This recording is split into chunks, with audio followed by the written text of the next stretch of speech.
like to think of the small miniature that has hung in the home from my grandfather's time to now, over 4 generations.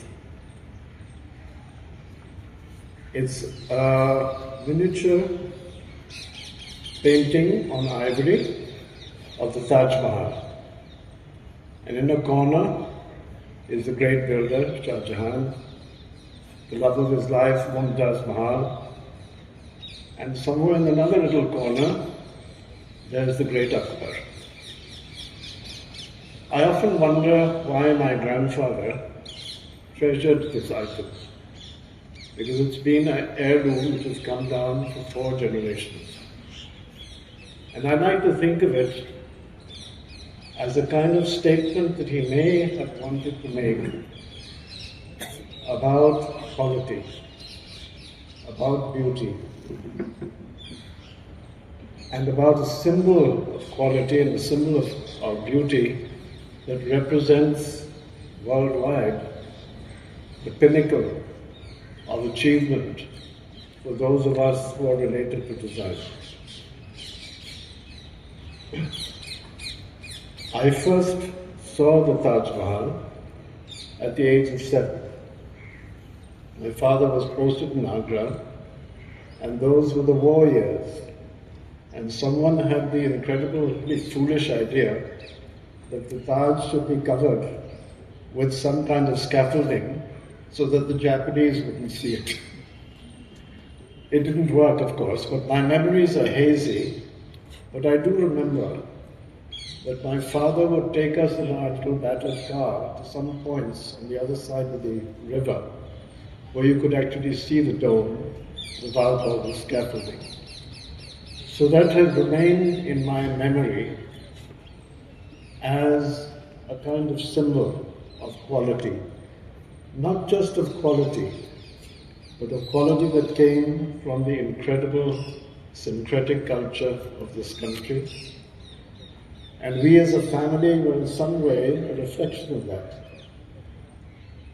My grandfather was based in Bombay, but he represented a family which was total confusion. We came from all parts of the country.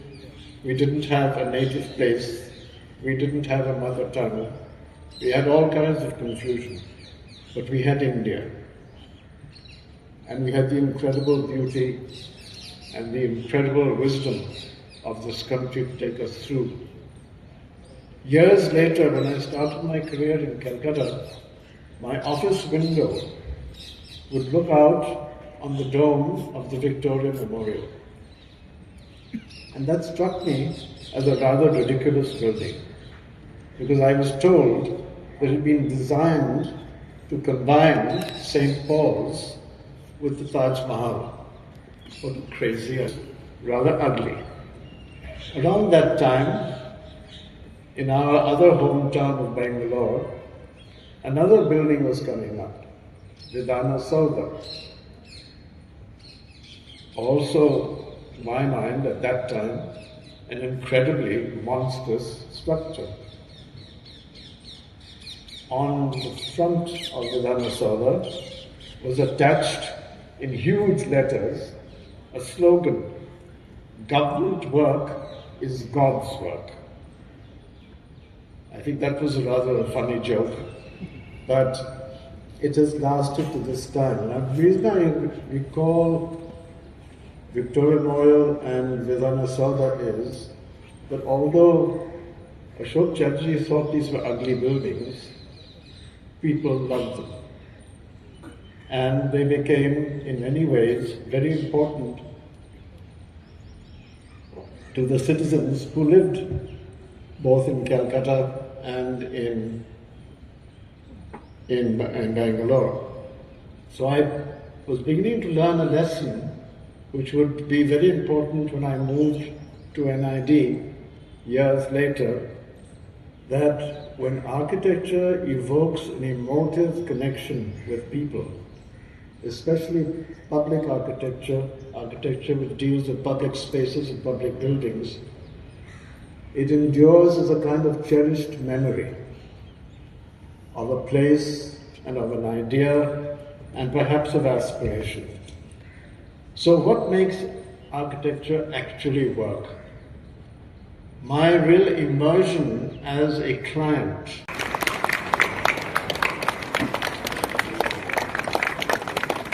5 years of India's independence.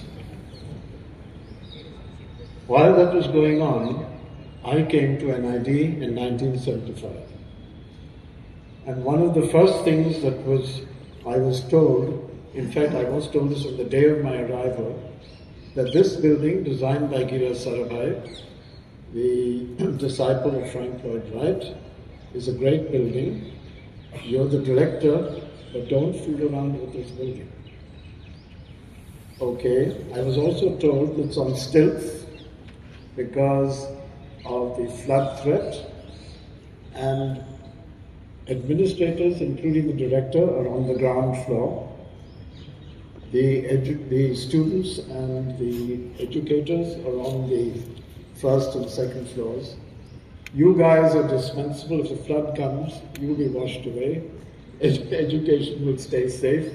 That's the lesson in this building, and don't you forget it. So I began to understand my place.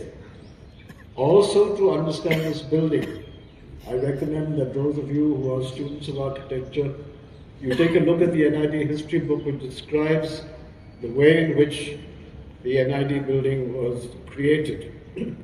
The actual innovation that was done to make those great main beams and roof shelves, unsupported brick roof shelves, the modular system which the building became famous for. However, I had problems. The building was hot as hell. In the summer, it was actually cooler to go out and sit in the sun than to work in some of the buildings. In the library, our books were hot to touch. But what could you do? These magnificent domes trapped the heat. And any effort to try and cool them down was far too expensive, and we didn't have much money. But there was this incredible loyalty to this building, which I had to respect. The students, the educators, the people who made the building, who worked there, they loved it. And if I had problems with the heat, well, that was my problem. Today, of course, it's all air-conditioned and all kinds of tech, but we didn't have that then. But I learned about the detailing, the manner in which every part of that building had something to say, had some lesson for those who would learn design and who would leave from there. And the building certainly was in many ways, the cooling system. There were sprinklers for the domes, they didn't really always work. We tried to pierce them, that didn't work either. But the love and respect for that building by the community who used the building was a huge lesson for me, as well as the detailing, the craftsmanship that went into every part of that. So the building was all about changing attitudes and behaviors. We didn't even have a staircase. The only thing we had at NID in those days was spiral staircases that took you up floors. We didn't have a proper staircase. There is a staircase now. How we got that staircase is another story, but we won't have time for that. But what that building represented was what was going on inside. Something different was happening. India was experimenting to bring a new profession to this country. And the building in that sense represented an aspiration. During that time, we also started, through my connections with the tourism industry, a series of projects under the guidance of Professor Kulbhushan Jain of CEPT. And this was to do integrated area development plans for several areas of tourism interest, beginning with Fatehpur Sikri, and including Shravasti and Kushinagar, Brajbhumi, and many others. This was an absolute revelation to me, because my learning of history, my learning of the architectural idioms that were so many in this country, and of how modernity was affecting these environments, it was a very huge learning. And we did things for the first time. The integrated area development plans we did for Satipur were hugely important, and they taught me lessons which I would use later when I was working on environmental issues, of seeing buildings and spaces and so-called tourism attractions in President of Chairman of University, respected Sri Sanjay Bhai, Dean, my student, Barjur Mehta, other dignitaries on the dais, invited guests, my past students, friends, brothers and sisters. It is a matter of great pleasure to get an award of and the honor, an excellent honor of this nature, and that too from an institute where I was having an opportunity to work continuously for 51 years.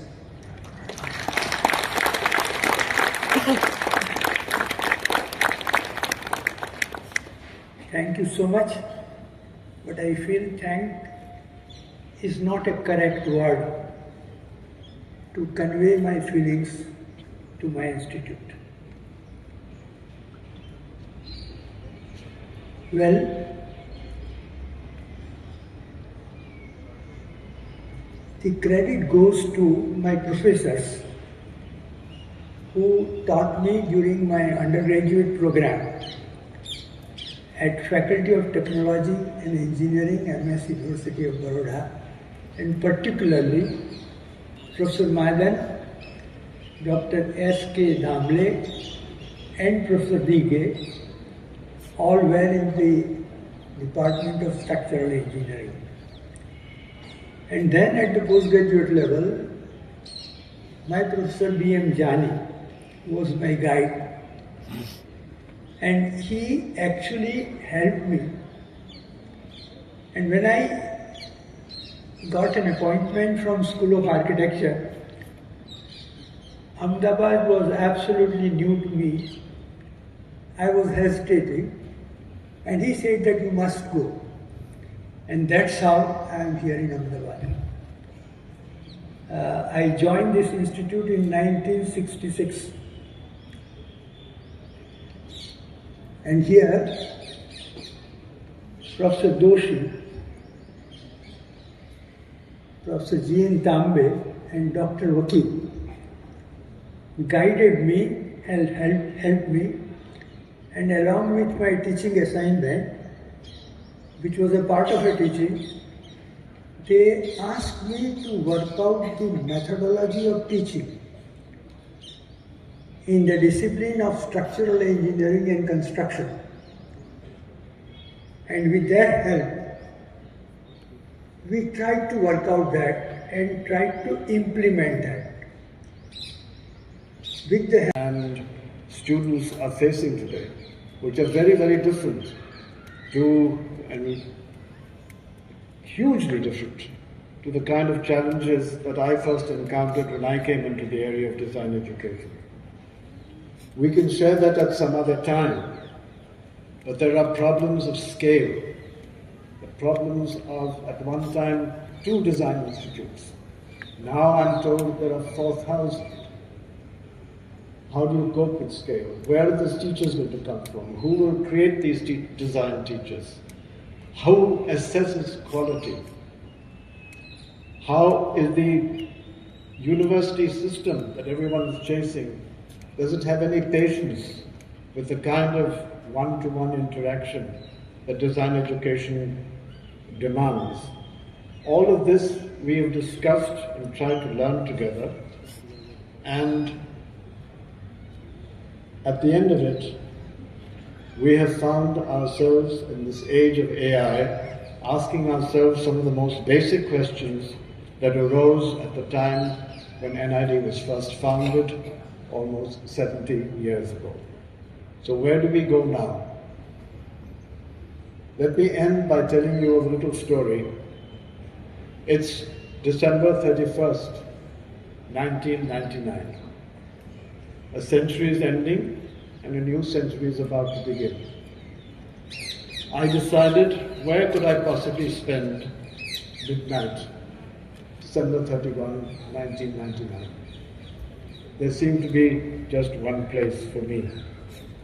And so I went to Gandhi Ashram. Quite certain that at Gandhi Ashram, on midnight, that particular midnight, there would be something happening. A good place to bring in a new year and a new century. No one was there. That was the night, if you will remember, that hijacking was taking place. And a plane was on its way to Kandahar with hostages.